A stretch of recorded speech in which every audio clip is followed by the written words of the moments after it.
जय हिंद। कैसे हैं आप सब? उम्मीद है आप पहले पिछला वीडियो पार्ट 1 देख चुके होंगे, जिसमें हीमोस्टेसिस के बारे में हमने डिटेल में चर्चा करी थी, जो कि एग्जाम के पॉइंट ऑफ व्यू से काफ़ी इम्पोर्टेंट टॉपिक है। इस वीडियो में हम लोग बात करने वाले हैं कोगुलेशन फैक्टर्स, कोगुलेशन की डिफिनीशन, कोगुलेशन क्या होता है, कोगुलेशन कैसे होता है, और कोगुलेशन होता है तो उसके क्या क्या प्रॉपर्टीज़ हैं या उसके अप्लाइड फिजियोलॉजी क्या क्या है, उसके बारे में इस वीडियो में हम लोग डिस्कस करने वाले हैं। इस वीडियो में हम लोग क्या क्या जानने वाले हैं। सबसे पहले कोगुलेशन क्या होता है, कोगुलेशन कैसे समझते हैं, उसके बाद से कोगुलेशन का डिफिनीशन जानेंगे, कोगुलेशन क्या होता है उसको डिफाइन कैसे करते हैं। उसके बाद से हम जानेंगे कि कौन कौन से क्लॉटिंग फैक्टर्स इसमें इन्वॉल्व होते हैं ब्लड को क्लॉट करने के लिए। ब्लड में सेल्स के अलावा जो हमें दिखाई नहीं देते हैं वो होते हैं प्रोटीनियस सब्सटेंस, जो कि क्लॉटिंग फैक्टर्स होते हैं। तो क्लॉटिंग फैक्टर्स के बारे में जानकारी इकट्ठा करेंगे। उसके बाद से क्लॉटिंग कैसे कैसे होता है, उसमें एक पूरा सीरीज होता है सेल्स क्लॉटिंग फैक्टर्स का, उस सीरीज के बारे में डिस्कस करेंगे। उसके बाद से डिस्कस करेंगे कि ब्लड का क्लॉट क्या होता है। कोगुलेशन और ब्लड का क्लॉट दोनों थोड़ा थोड़ा सा सिमिलर है, लेकिन है दोनों अलग अलग। यहाँ पे इसकी डिस्कस करेंगे। उसके बाद से डिस्कस करेंगे क्लॉट का रिट्रैक्शन। क्लॉट हो जाता है तो क्लॉट वहाँ से गायब कैसे होता है, क्लॉट वहाँ बना तो नहीं रहेगा, वहाँ से कैसे क्लॉट हटेगा। उसके बाद से बात करेंगे फिब्रिनोलिसिस या फिब्रिनोलिटिक सिस्टम के बारे में। फिर बात करेंगे हम फिजियोलॉजी कोगुलेशन के क्या क्या होते हैं।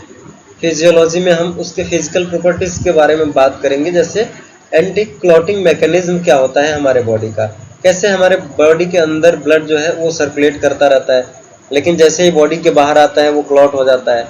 इसके बारे में चर्चा करेंगे। उसके बाद से कुछ टेस्ट जो होते हैं क्लॉटिंग से रिलेटेड, बीमारियों को पता लगाने के लिए होता है, वो टेस्ट कौन कौन से होते हैं, उसका क्या इंपॉर्टेंस है, उसके बारे में बात करेंगे। फिर बात करेंगे हम इसके अप्लाइड फिजियोलॉजी के बारे में। तो चलिए वीडियो को स्टार्ट करते हैं बिना किसी देरी के। अगर हीमोस्टेसिस के बारे में जानना हो तो सबसे पहले पिछला वीडियो जरूर देखें।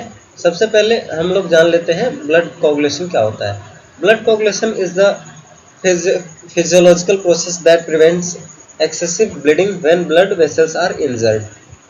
यानी मान लीजिए आपका नॉर्मल कहीं भी कट लग जाता है, मान लीजिए ये ब्लड वेसल है, यहाँ पे कट लग गया, कट जैसे ही लगेगा ब्लड वेसल से ब्लड यहाँ से लीक आउट होना स्टार्ट होगा, ब्लड बॉडी से बाहर आएगा, ब्लड का लॉस होगा हमारे शरीर से। तो यहाँ पे क्या होगा, एक क्लॉट बन जाएगा या यहाँ पे एक कवरिंग बन जाएगा जो कि ब्लड के लॉस होने से प्रिवेंट करेगा, बॉडी से निकलने नहीं देगा यहाँ से। ये होता है हमारा ब्लड का कोगुलेशन।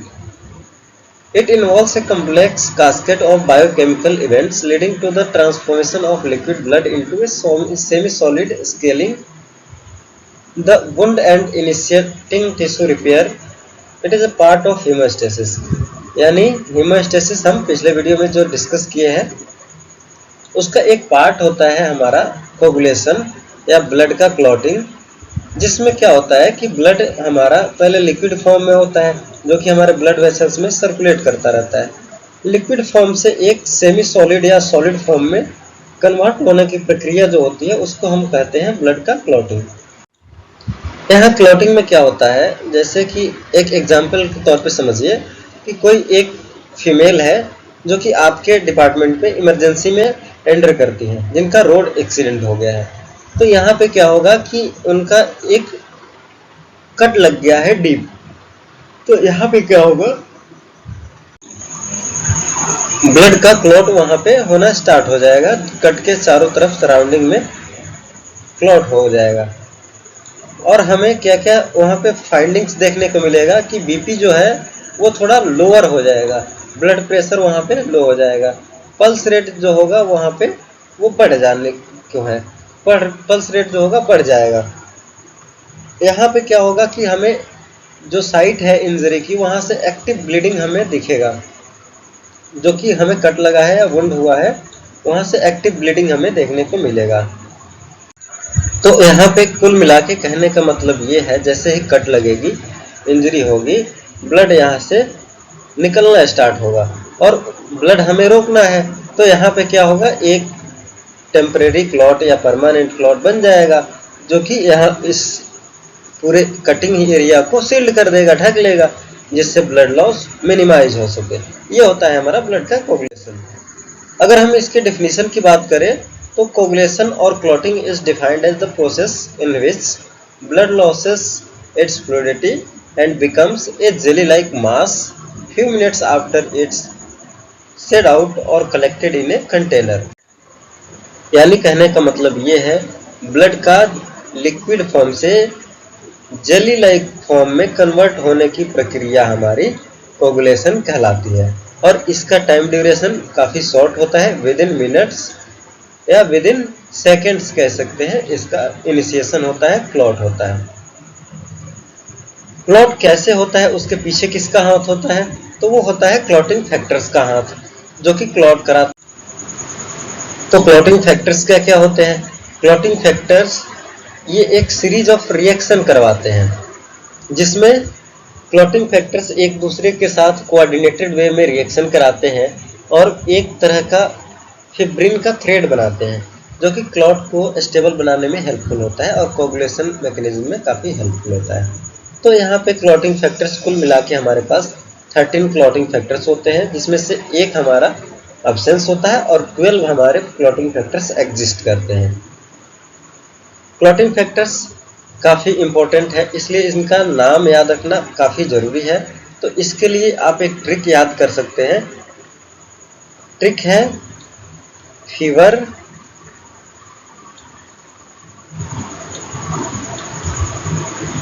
था कल,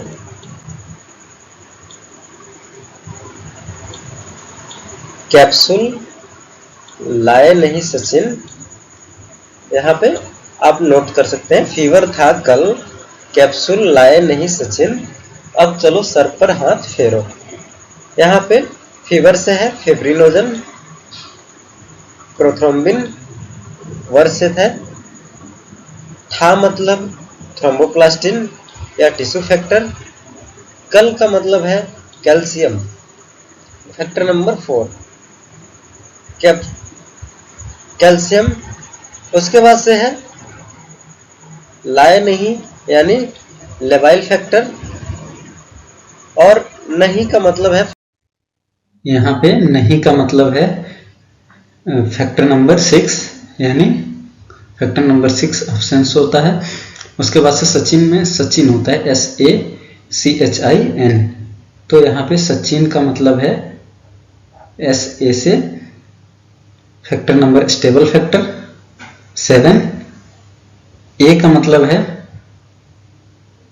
anti haemophilic factor factor number 8, और CH सचिन CH का मतलब है Christmas factor factor number 9, sir का मतलब है स्टुअर्ट फॉर फैक्टर, पर मतलब प्लाज्मा थ्रोम्बोप्लास्टिन एंटीसीडेंट जिसको हम लोग बोलते हैं PTA। उसके बाद से है हाथ मतलब हेजमैन फैक्टर या कंटेक्ट फैक्टर, फिर लास्ट में आता है फेरो यानी फिब्रिन स्टेबलाइजिंग फैक्टर। तो हमारे पास टोटल के टोटल 13 क्लॉटिंग फैक्टर्स हमारे पास डिस्कवर हो चुके हैं, जिसमें से 12 हमारे एग्जिस्ट करते हैं और एक छठा जो होता है उसका प्रेजेंस अभी आइडेंटिफाइड नहीं है। यहाँ पे जो क्लॉटिंग फैक्टर्स होते हैं उनका नाम उनके या तो डिस्कवरर के नाम पे है, यानी जिस साइंटिस्ट ने उसको डिस्कवर किया था उनके नाम पे इसका नाम पड़ा है, और स्पेशली जो फैक्टर नंबर 9 है उसका नाम जो है जिस पेशेंट में उसको डिस्कवर किया गया था उस पेशेंट के नाम पे इसका नाम पड़ा है फैक्टर नंबर 9 क्रिसमस फैक्टर, जो कि जिस पेशेंट में नाम इसका है डिस्कवर हुआ था उसके आधार पे। नेक्स्ट बात करते हैं सीक्वेंस ऑफ क्लॉटिंग। क्लॉटिंग हमारे जनरली 3 स्टेप में देखने को मिलता है। पहला फॉर्मेशन ऑफ प्रोथ्रोम्बिन एक्टिवेटर, यानी सबसे पहले प्रोथ्रोम्बिन एक्टिवेटर बनता है, उसके बाद से होता है conversion of prothrombin into thrombin, फिर प्रोथ्रोम्बिन जो यहाँ पे बना हुआ होता है वो थ्रोम्बिन में कन्वर्ट होता है दूसरे स्टेप में। लास्ट स्टेप होता है फिब्रिनोजन से फिब्रिन में कन्वर्ट होना, और ये हमारे टेम्परेरी क्लॉट को परमानेंट क्लॉट में कन्वर्ट कर देता है। अब डिटेल में स्टार्ट करते हैं स्टेज 1 यानी फॉर्मेशन ऑफ प्रोथ्रोम्बिन एक्टिवेटर। यहाँ पे ये प्रोथ्रोम्बिन एक्टिवेटर जो होता है वो दो पाथवे फॉलो करता है, एक इंट्रिंसिक पाथवे और दूसरा होता है एक्सट्रिंसिक पाथवे। यहाँ पे इंट्रिंसिक पाथवे जैसे नाम ही सजेस्ट कर रहा है, इंट्रिंसिक यानी internal. In this pathway the formation of prothrombin activator is initiated by platelets which are within the blood itself, यानी ब्लड वेसल्स के अंदर जो भी पाथवे चल रहा है, वेसल्स के अंदर इंट्रिंसिक पाथवे चल रहा होता है। यहाँ पे प्लेटलेट्स एक्टिवेट होते हैं और प्रोथ्रोम्बिन एक्टिवेटर बनाते हैं। ये हमारा एक सीक्वेंस होता है पूरा, कैसे प्रोथ्रोम्बिन एक्टिवेटर बनता है, जो कि इंट्रिंसिक पाथवे के द्वारा बन रहा है। यहाँ पे during injury the blood vessels is ruptured, endothelium is damaged and collagen beneath the endothelium is exposed, यानी जैसे इंजरी होती है वहां से कोलेजन फाइबर्स हमारे एक्सपोज हो जाते हैं और एंडोथेलियल लाइनिंग वहां से हट जाती है, जिसके वजह से क्या होता है कि कोलेजन के कांटेक्ट में हमारा फैक्टर नंबर 12 जो कि हेजमैन फैक्टर होता है वो आता है, और वो इन द प्रेजेंस ऑफ कैलिक्रिन और काइनोजन, हाई मोलिकुलर वेट काइनोजन, इन दोनों के प्रेजेंस में एक्टिवेट हो जाता है, जो कि हमारे इंजर्ड एंडोथेलियल के कोलेजन के कांटेक्ट में आने से एक्टिवेट होते हैं। उसके बाद से क्या होता है, फैक्टर नंबर 12 जो होता है वो एक्टिवेट हो जाता है। ये एक्टिवेट होके फैक्टर नंबर 11 को एक्टिवेट करता है इन द प्रेजेंस ऑफ काइनोजन, काइनोजन के प्रेजेंस में ही ये एक्टिवेट कर देता है फैक्टर नंबर 11 को।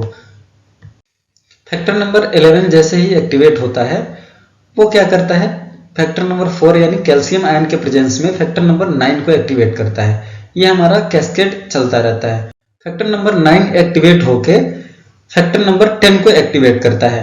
फैक्टर नंबर 10 को ये फैक्टर नंबर 8 और कैल्शियम आयन के प्रेजेंस में एक्टिवेट करता है। तो यानी कहने का कुल मतलब ये है, जैसे ही कोई इंजरी हुई वहां एंडोथेलियल लाइनिंग एक्सपोज होती है और वहां कोलेजन बाहर आते हैं, और कोलेजन से जैसे ही फैक्टर नंबर 8 और फैक्टर नंबर 12 आते हैं कांटेक्ट में, तो ये क्या होते हैं, एक्टिवेट हो जाते हैं। और जैसे ही कोलेजन एक्सपोज होता है वहां से काइनोजन और कैलिक्रिन फैक्टर्स जो होते हैं एक्टिवेट हो जाते हैं और एक्सपोज हो जाते हैं। ये फैक्टर नंबर 12 को एक्टिवेट कर रहे हैं। उसके बाद से फैक्टर नंबर 12 एक्टिवेट होके फैक्टर नंबर 11 को एक्टिवेट कर रहा है। फैक्टर नंबर 11 फैक्टर नंबर 10 को एक्टिवेट कर रहा है। फैक्टर नंबर 10 क्या करता है, now the activated factor 10 reacts with platelet, phospholipid and factor number 5 to form prothrombin activator. यानी फैक्टर नंबर 10 जो है वो प्रोथ्रोम्बिन एक्टिवेटर बनाने का काम कर रहा है, जो कि कैल्शियम आयंस के प्रेजेंस में होता है। Factor number 5 is also activated by positive feedback of thrombin, यानी जो थ्रोम्बिन होता है वो डायरेक्टली भी हमारे फैक्टर नंबर 5 को एक्टिवेट कर सकता है, जो कि फैक्टर नंबर 10 को एक्टिवेट करने में हेल्पफुल होता है। नेक्स्ट हम बात करते हैं एक्सट्रिंसिक पाथवे की। एक्सट्रिंसिक पाथवे में क्या होता है, ये ब्लड वेसल्स के बाहर का पाथवे होता है, यानी ब्लड वेसल्स जो है उसके बाहर कोई भी मैकेनिज्म अगर क्लॉट का हो रहा है तो वहां पे एक्सट्रिंसिक पाथवे फॉलो होगा। इन this pathway the formation of prothrombin activator is initiated by the tissue thromboplastin which is formed from the injured tissue, यानी जैसे ही कोई टिश्यू इंजरी होती है तो वहां से टिश्यू थ्रोम्बोप्लास्टिन रिलीज होता है और ये प्रोथ्रोम्बिन एक्टिवेटर बनाता है और एक्सट्रिंसिक पाथवे जिससे रन होती है। जो टिश्यू यहाँ पे डैमेज हो रहे हैं इंजरी के केस में, वो क्या करते हैं, टिश्यू थ्रोम्बोप्लास्टिन को रिलीज करते हैं। टिश्यू थ्रोम्बोप्लास्टिन यहाँ पे क्या करता है, कुछ थ्रोम्बोप्लास्टिन यहाँ पे प्रोटीन्स और फॉस्फोलिपिड और ग्लाइकोप्रोटीन्स जो होते हैं उसके साथ मिलके एज ए प्रोटियोलिटिक एंजाइम भी काम करता है। Glycoprotein and phospholipids contain components of thromboplastin convert factor 10 into activated factor number 10, यानी जो यहाँ पे फॉस्फोलिपिड है, प्रोटीन है और ग्लाइकोप्रोटीन है, ये सब मिलके फैक्टर नंबर 10 को डायरेक्टली एक्टिवेट कर दे रहे हैं। किसके प्रेजेंस में, तो यहाँ पे फैक्टर नंबर 7 के प्रेजेंस में डायरेक्टली एक्टिवेट कर दे रहे हैं फैक्टर नंबर 10 को। और जैसे इंट्रिंसिक पाथवे में होता है, फैक्टर नंबर 10 क्या करता है, फैक्टर नंबर 5 के प्रेजेंस में सीधे प्रोथ्रोम्बिन एक्टिवेटर को एक्टिवेट कर देता है और ये हमारा रिएक्शन कैल्शियम आयन के प्रेजेंस में होता है। अगर हम इसको शॉर्ट में बात करें तो सबसे पहले इंट्रिंसिक पाथवे को याद करने के लिए सबसे पहले सीक्वेंस को डिक्रीजिंग ऑर्डर में याद रखना है कि फैक्टर नंबर 12 सबसे पहले एक्टिवेट होगा टिश्यू कोलेजन के कांटेक्ट में आने पे, और वहां पे कैलिक्रिन और हाई मोलिकुलर वेट काइनोजन के प्रेजेंस में एक्टिवेट होता है फैक्टर नंबर 12। ये फैक्टर नंबर 12 जो होता है वो एक्टिवेट करता है फैक्टर नंबर 11 को, और फैक्टर नंबर 11 कैल्शियम आयन के प्रेजेंस में फैक्टर नंबर 9 को एक्टिवेट करता है। और एक्टिवेटेड फैक्टर नंबर 9 जो होता है ये फैक्टर नंबर 8 और कैल्शियम आयन के प्रेजेंस में एक्टिवेट करता है फैक्टर नंबर 10 को। यहाँ से आके ये दोनों पाथवे एक दूसरे में मिल जाते हैं। ऐसे ही बात कर लेते हैं एक्सट्रिंसिक की। तो यहाँ पे जैसे ही टिश्यू इंजरी होती है तो वहाँ से टिश्यू फैक्टर रिलीज होता है, और टिश्यू फैक्टर नंबर 7 और कैल्शियम आयन के प्रेजेंस में फैक्टर नंबर 7 को एक्टिवेट करता है, और activator factor number 7 directly calcium के प्रेजेंस में एक्टिवेट करता है फैक्टर नंबर 10 को। और फैक्टर नंबर 10 से जो आगे का प्रोसेस होता है वो कॉमन होता है दोनों पाथवे का। तो यहाँ पे फैक्टर नंबर 10 जो है वो प्रोथ्रोम्बिन को कन्वर्ट करता है थ्रोम्बिन में कैल्शियम के प्रेजेंस में। कैल्शियम और फैक्टर नंबर 5 के प्रेजेंस में थ्रोम्बिन बनता है। जैसे ही थ्रोम्बिन बनता है ये फिब्रिनोजन को एक्टिव फिब्रिन में कन्वर्ट कर देता है। फिब्रिनोजन जो कि हमारे ब्लड में लिवर से सिक्रीट होता है, ये हमारे फैक्टर नंबर 1 होता है, और ये एक्टिवेट होकर फिब्रिन में कन्वर्ट हो जाता है। फिब्रिन यानी thread like structure of coagulation factor. ये जैसे ही एक्टिवेट होता है ये क्लॉट के या जो भी वहाँ पे सेल्स होते हैं उसके चारों तरफ एक मैश लाइक स्ट्रक्चर बनाने लगता है, नेटवर्क बनाने लगता है, जिसके वजह से क्या होता है कि क्लॉट हमारा स्टेबलाइज हो जाता है। फिर आता है फैक्टर नंबर 13 का रोल। ये एक तरह से सील्ड का काम करता है, क्लॉट को सील कर देता है चारों तरफ से, और क्लॉट हमारा परमानेंट क्लॉट में कन्वर्ट हो जाता है। इसके बाद से क्या होता है, इसके बाद से होता है फिब्रिनोलिसिस, यानी फिब्रिन जो यहाँ पे बना है उसका लाइसिस। फिब्रिनोलिसिस यहाँ पे जैसे ही फिब्रिनोलिसिस स्टार्ट होता है वहाँ पे क्या होता है, प्लाज्मिनोजन का रोल होता है, जो कि आगे वीडियो में डिटेल में बात करेंगे। नेक्स्ट हम बात करते हैं क्लॉट की। ब्लड क्लॉट क्या होता है? डेफिनेशन की बात करें तो blood clot is defined as the mass of coagulated blood which contains RBC, WBC and platelets entrapped in fibrin meshwork. यानी आरबीसी, डब्ल्यूबीसी और प्लेटलेट का एक सॉलिड फॉर्म में कन्वर्ट होना हमारा ब्लड का क्लॉट कहलाता है। यानी ब्लड यानी आरबीसी, डब्ल्यूबीसी और प्लेटलेट का एक सेग्रीगेटेड जो होता है एग्रीगेटेड मास, सॉलिड मास बनना ब्लड का क्लॉट कहलाता है। यहाँ पे आरबीसी, डब्ल्यूबीसी इसका रोल नहीं होता है, लेकिन एज ए बिल्डिंग ब्लॉक काम करते हैं। जैसे घर बनाने में ईंटों का काम होता है वैसे ही यहाँ पे RBC, WBC as a building block काम करते हैं, जबकि रोल होता है क्लॉटिंग फैक्टर्स का और प्लेटलेट्स का। नेक्स्ट हम बात करते हैं क्लॉट रिट्रैक्शन, यानी क्लॉट का खिंचाव। जैसे एक क्लॉट होता है, वो क्लॉट क्या होता है, हमारे जो इंजरी हुई होती है उस एरिया को ब्लॉक कर देता है। यानी मान लीजिए यहाँ पे इंजरी हुई है तो यहाँ पे क्या होगा कि जैसे ही क्लॉट होगा, क्लॉट इस एरिया को सील कर देगा प्रॉपर। सील करने से क्या होता है कि वहां से कोई भी माइक्रोबियल इन्वेजन नहीं होगा, और साथ साथ जो वुंड होगा वो हील होने में ज़्यादा सुटेबल होगा, ज़्यादा जल्दी से हील होगा। तो यहाँ पे क्लॉट क्या होता है कि धीरे धीरे रिट्रैक्ट होता है, यानी अपना साइज को स्मॉल करता है। जैसे आप लोग डायग्राम में देख रहे होंगे कि क्लॉट कैसे रिट्रैक्ट हो रहा है। सबसे पहले क्लॉट बना, फिर क्लॉट अपने पूरे साइज में कन्वर्ट हुआ परमानेंट क्लॉट में। उसके बाद से ये साइज थोड़ा थोड़ा डिक्रीज करता है। जैसे ही डिक्रीज होगा, यहाँ से जो वुंड है वो दोनों तरफ से खींचेगा, वुंड को एक तरफ कंट्रैक्ट करेगा दोनों तरफ से, जिससे क्या होगा, हीलिंग में हमें हेल्प मिलेगी, हीलिंग जल्दी होगा।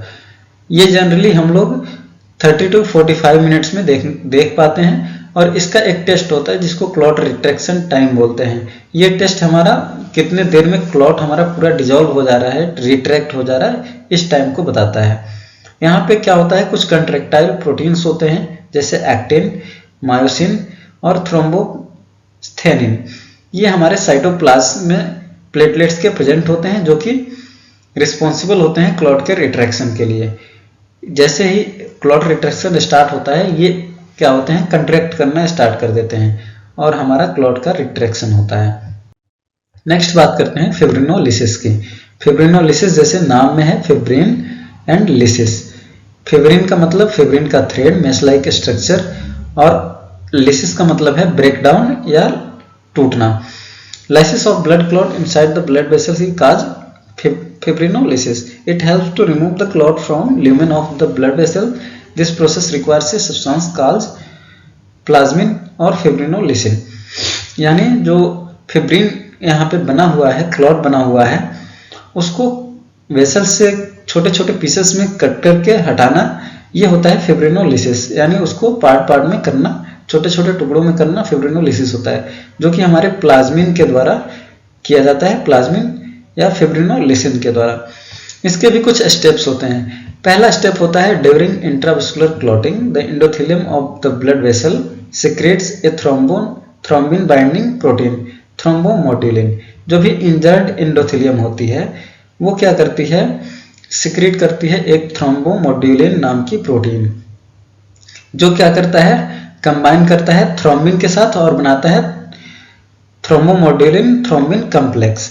ये क्या करता है, ये एक्टिवेट करता है प्रोटीन सी को, और ये एक्टिवेटेड प्रोटीन सी जो होता है वो प्रोटीन एस को एक्टिवेट करता है और फैक्टर नंबर 5 को एक्टिवेट करता है, जैसा कि अभी इसमें देख सकते हैं।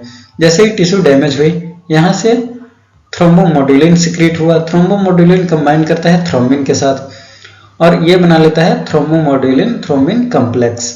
ये कॉम्प्लेक्स जो होता है प्रोटीन सी को एक्टिवेट करता है, और जो एक्टिवेटेड प्रोटीन सी यहाँ पे बन के आया, ये एक्टिवेट करेगा प्रोटीन एस को, और प्रोटीन एस क्या करेगा, इनएक्टिवेट करेगा फैक्टर नंबर 5 और फैक्टर नंबर 8 को, और फैक्टर नंबर ये जो 5 और 8 है ये इनएक्टिवेट हो जाएंगे। फिर ये एक्टिवेट करता है टिश्यू प्लाज्मिन एक्टिवेटर को, जिसे टीपीए शॉर्ट में बोलते हैं। इसको एक्टिवेट करेगा तो ये क्या करेगा, ये कन्वर्ट कराएगा प्लाज्मिनोजन को प्लाज्मिन के फॉर्म में, यानी प्लाज्मिनोजन जो होता है हमारे ब्लड में जनरली सर्कुलेट करता रहता है, इसको कन्वर्ट कर देगा प्लाज्मिन के अंदर। जो प्लाज्मिन होता है वो एज ए सीजर काम करता है, कैंची का काम करता है, और क्लॉट को छोटे छोटे फिब्रिन के थ्रेड्स में काट देता है, जिससे बनता है हमारा एफडीपी यानी फिब्रिन डिग्रेडेशन प्रोडक्ट।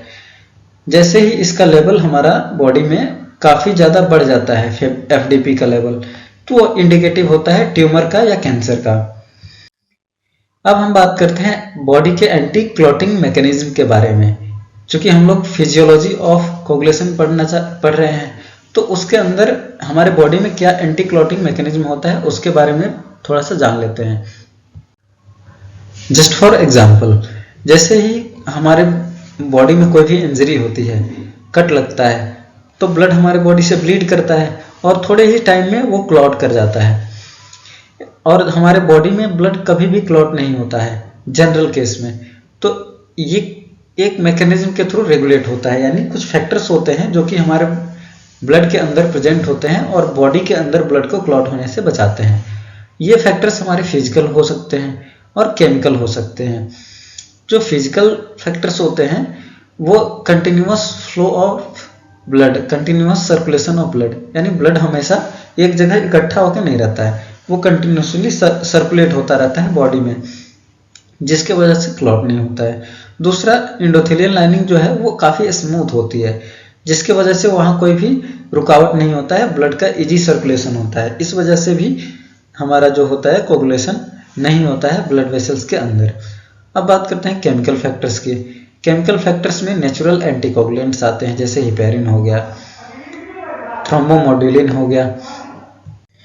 ये नेचुरल एंटीकोगुलेंट्स जो होते हैं वो हमारे एंडोथेलियम से और लिवर से जनरली सिक्रीट होते हैं, और production of thrombomodulin by endothelium of the blood vessels, यानी जो यहाँ पे थ्रोम्बोमोड्यूलिन है उसका इंजर्ड एंडोथेलियम से सिक्रीट होता है। और यहाँ पे ध्यान रखने वाली बात ये है कि जो ब्रेन की कैपिलरीज होती हैं वो थ्रोम्बोमोड्यूलिन सिक्रीट नहीं करती हैं, तो ये एग्जाम के पॉइंट ऑफ व्यू से इम्पोर्टेंट है। नेक्स्ट हम अदर सब्सटेंस की बात करें तो यहाँ पे पेप्टोन हो गया, पेप्टोन सी टाइप लेक्टिन हो गया। ये जो होता है स्नेक के वेनम से निकलता है, जो वाइपर स्नेक्स होते हैं उनके वेनम से निकलता है। और कुछ वेनम्स होते हैं जो कि क्लॉटिंग भी करा देते हैं।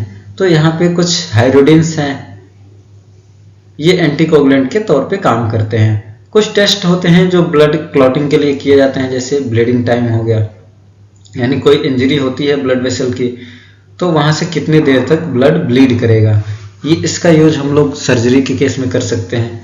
दूसरा होता है क्लॉटिंग टाइम। क्लॉटिंग टाइम भी हम लोग कर सकते हैं, जिसके द्वारा पता चलता है कितने टाइम में हमारा क्लॉट हो रहा है ब्लड वेसल के इंजरी पे। तीसरा होता है प्रोथ्रोम्बिन टाइम। यानी प्रोथ्रोम्बिन को एक्टिवेट होकर बनने में कितने टाइम लगता है। ऐसे ही पार्शियल प्रोथ्रोम्बिन टाइम होता है। ऐसे ही INR होता है, इंटरनेशनल नॉर्मलाइजेशन रेशियो, और थ्रोम्बिन टाइम। यानी हमारे ओवरऑल पाथवे को अगर पता करना है कि ओवरऑल पाथवे में कितना समय लगता है पूरा कास्केड कोगुलेशन का खत्म होने में, तो थ्रोम्बिन टाइम कर सकते हैं।